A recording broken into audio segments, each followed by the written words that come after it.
Winter in America, and the chill from an economic crisis that began 3 years ago has set in.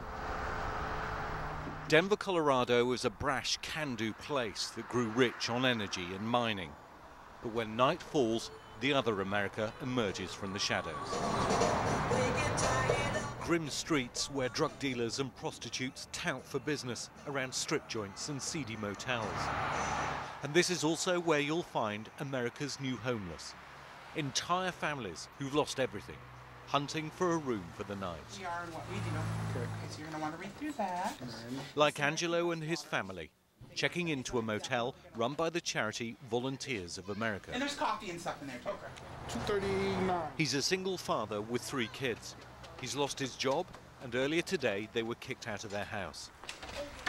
With nowhere else to go, this is their new home. It's hard. It's rough.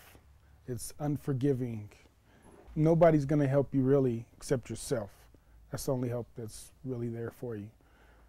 That's what I believe. The really shocking thing about Angelo's story is just how common it is.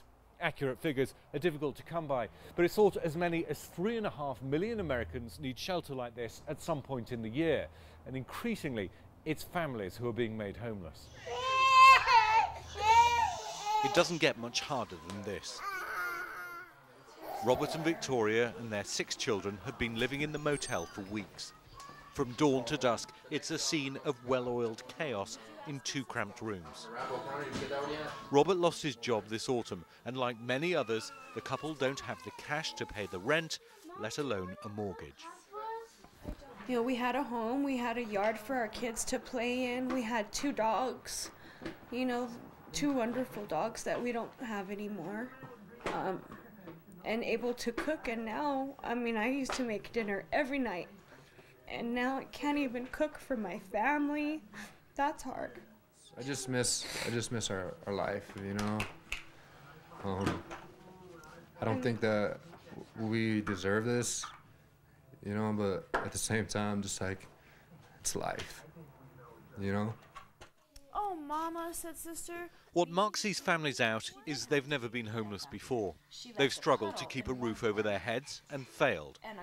There may be signs the economy's improving, but the story on the ground is so very different. My kids know that we're not going to have much of a Christmas this year. And they're okay with that, huh? As long as we have each other. And actually, Raylan, this one, she told me, she's like, Mom, even if we do get presents, can we just wrap them and give them to the other kids that need them?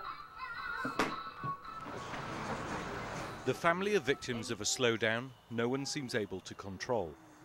And for growing numbers of people, this is where their American dream ends. Ian Pannell, BBC News, Denver, Colorado.